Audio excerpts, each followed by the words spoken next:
Адамзаттың өзі өмірі туралы кинофильм, опера, трагедия шошынғандай назар салып қарсы алдыма амалдас. Сағынып дағы аңсаған, келдім қызыл алаңға. Бозарып атқан ақ таңда, бозарып тұрып ақпанда, есіңе мені алғайсың, есіңе мені алғайсың. Алматы. Абай даңғылындағы көмескі көрінген 4 қабатты ғимарат. Көбі көз тоқтатпайтында шығар. Мұнда өткен шаққа сапар шеккізіп, әдебиет пен мәдениеттің, кино мен музыканың қайнар бұлағынан қаталаған, шөліңді қандырар тарихтың қатталған мың алуан таспасы сақтаулы. Бір сөзбен айтқанда алтын көмбе. Бұл елде теңдесі жоқ орталық мемлекеттік кино құжаттар мен дыбыс жазбалары архиві. Ғимараттың кірпіші 1962 жылы қаланғанмен, мекеме тарихы арыда жатыр. Қазақ-КСР халық комиссарлар кеңесі 1943 жылдың 1 сәуірінен бастап Алматы қаласында орталық республикалық мемлекеттік кино, фото, фонодокументтер архивін ұйымдастыру жөнінде қаулы қабылдады.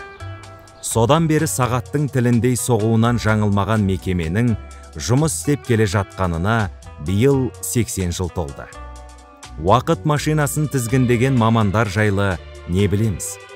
Архивтің осы сәтке дейін беймәлім болған тылсым әлеміне ендеше бірге саяхаттайық. Жақсының аты, ғалымның хаты өлмейді. Хәкім Абай айтқан бір атаның емес, барша адамның баласына айналған тарихи тұлғалардың ұрпағы әлі күнге көзінің қарашығындай сақтаған жәдігерді тапсырып жатады. Мол мұраның қоймасына айналған архив дәуірлер аманатын арқалағандай. Ескекендеп келіп түскен кез келген құжатты алу шарт емес. Бірінші кезекте тарихи маңыздылығына, техникалық жағдайына мән беріледі. Одан соң құндылық сараптамасы жасалады. Сондай сүзгіден өткесін бірақ сипаттауы жазылған құжатын толтырады. Құндылық сараптамасынан өткеннен кейін құжаттар есеп бөліміне жіберіледі. Оларға архивтік нөмір беріліп, іріктеліп, сақтау бөліміне жолданады. Архивтің ең басты мақсаты түпнұсқаны сақтау. Тыңдау және көру кезінде мейлінше аз зақымдау. Кино, фото құжаттар мұрағатында сақтаулы тұрған ең көне құжат 1860 жылғы сурет. 1,5 ғасыр бұрын түсірілген фото сол дәуірдің тұрмысын еріксіз көз алдына елестететіндей. Значит, это у нас кабинет оцифровки кино и видео. Ну, самый большой объем, конечно, это у нас кинопленка на хранении. Ал бұл кабинеттің еріксіз баурайтын сиқыры бар. Өткен ғасырда таспаға түскен кадрлар заманауи форматқа тоңын айналдырып жатыр. Осы ғажайып көріністі көргенде сілтідей тынасың да қаласың. Бұл осында сақталған 1925 жылы таспаланған ең көне фильм. Бір ғасыр бұрын түсірілген мына кадрды көргенде қалайша таңдай қақпайсың. 2000 жылдардан бастап архив құжаттарды цифрландыру жұмысын қолға алды. Алдымен бейне материалдар таспалардан кассетаға, содан кейін DVD-ге қайта жазылды. 2012 жылы архив Full HD форматында сканерлеуге мүмкіндік беретін құрылғыны, ал 2020 жылы 4К мүмкіндіктегі киносканерін сатып алды. Цифрландыру станциясында таспадан компьютерге жіберіліп жатқан материалды көруге болады. Әр кадр жөргектегі баладай әлпештеп күтуді қажет етеді. Қоймада қаз-қатар сап түзеген таспалар белгілі бір температурада сақталады.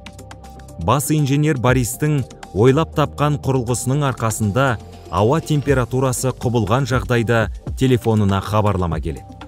Одан бөлек мұрағат мамандары 5 жылда бір рет ғасырға жуықтаған таспаның техникалық жағдайын барлайды.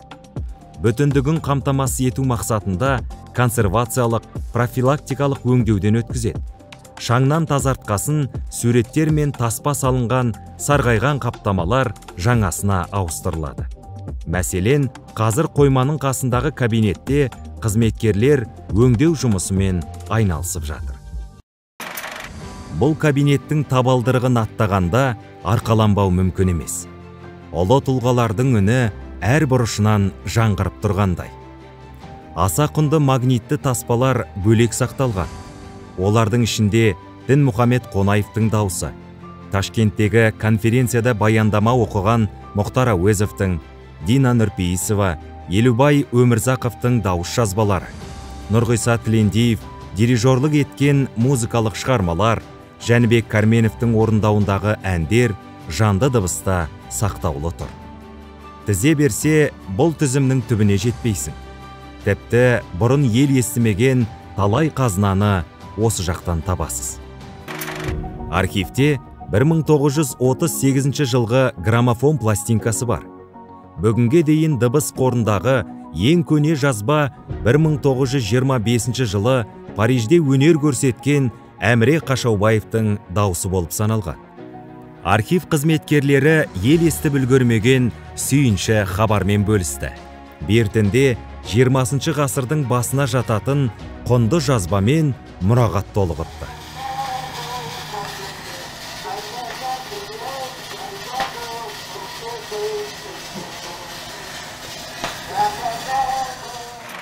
Ал бұл ғылыми анықтамалық ақпарат және құжаттарды ғылыми пайдалану бөлімі. Архивпен келушілер арасындағы көпір іспеттес. Студенттен бастап, этнограф, ақын, жазушы, режиссерге дейін осы жерден табасыз. Құжаттар толық цифрландырудан өткенге дейін бұрын өтініш 3 жұмыс күн ішінде өңделетін.